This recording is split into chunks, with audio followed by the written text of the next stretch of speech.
BTSW. Not every video will have a quote attached to it. I know I have a lot of quotes on Instagram, and some of them are yet to be dissected and explained and discussed, but I got a lot of other stuff on my mind too that I just want to say. So today I entitled this video I Love You, because I feel like a lot of people just throw the word around and they don't really know what it means. Now, I tell literally everybody knows that I am a lover first. I'm a fighter second, but we ain't got to talk about that. I'm a lover first. Even if I hate your stinking guts, best believe at one point I actually love you.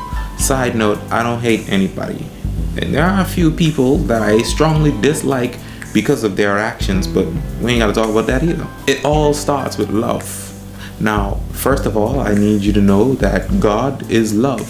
So if you happen to not believe in God, then you straight up don't believe in love. And if you don't believe, I'm sorry, I can't help you. That is beyond my power.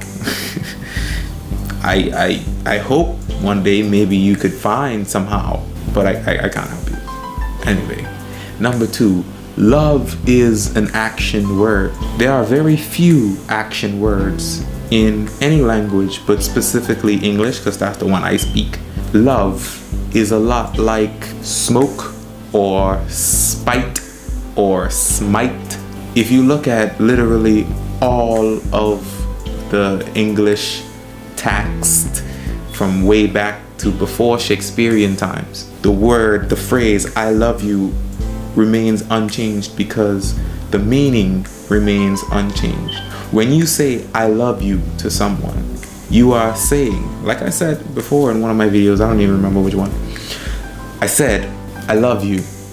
And that means that in this moment right now, mentally, I have done everything to show and prove to you that I love you, that I feel this way towards you, that this thing that is inside of me that comes alive when I think of you, smell you, hear you, or see you, I couldn't possibly bring it out into the open and just show you enough of it.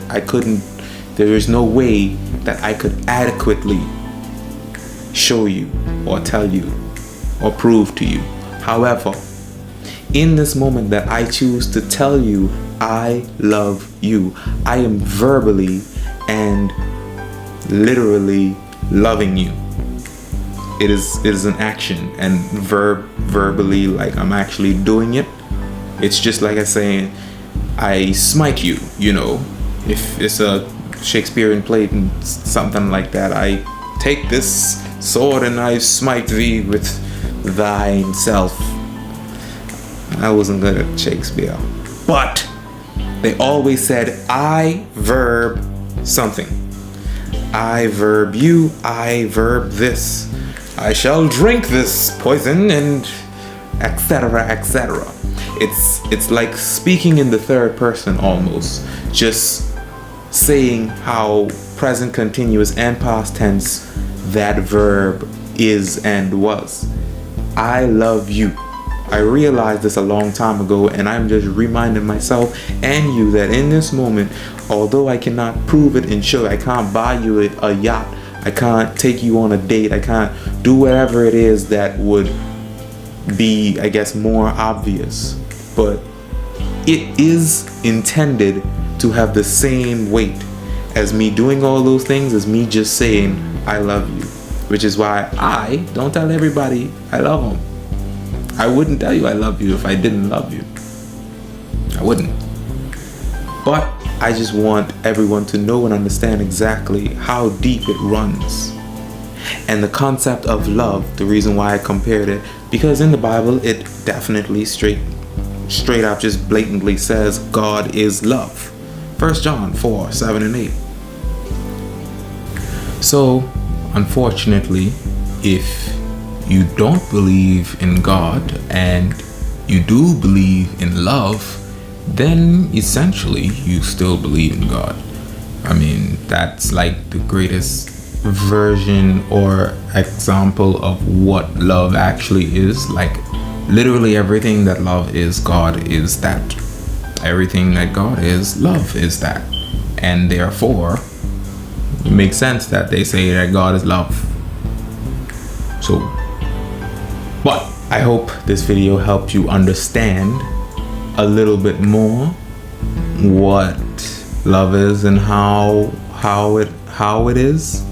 I like to say that love is something that you feel even when you don't feel like feeling it, because it's way more than just a feeling. So the next time you choose to tell someone I love you, then hopefully this video has helped you to understand exactly what it is that you're saying to them.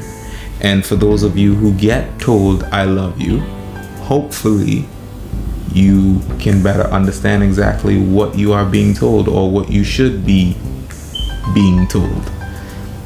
Side note, when people say love you or love ya or something like that, I feel, based on everything else I said in this video, that just takes away all the potency and everything.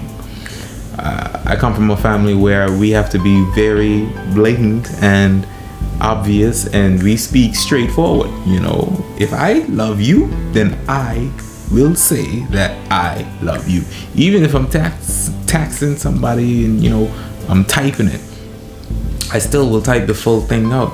I understand that sometimes, you know, you might be running late and whatever. Oh, love you too. It doesn't even sound that powerful. It sounds more ritualistic, like a routine, like just something that you say. It's like closing the door after you walk through it. You don't leave the front door open, so you just kind of close it. It's not something you really feel like you have to do. It's just something you do. You don't really put two thoughts behind it. And that, in my opinion, is just wrong. You know, you're abusing the word love like that. You know, that pronoun, those two pronouns are there for a reason. They change the entire intention of that phrase. Anyway, for the next time you want to say I love you, please know what you're saying, know who you're saying it to, and make sure, once you know those two things, that you mean it.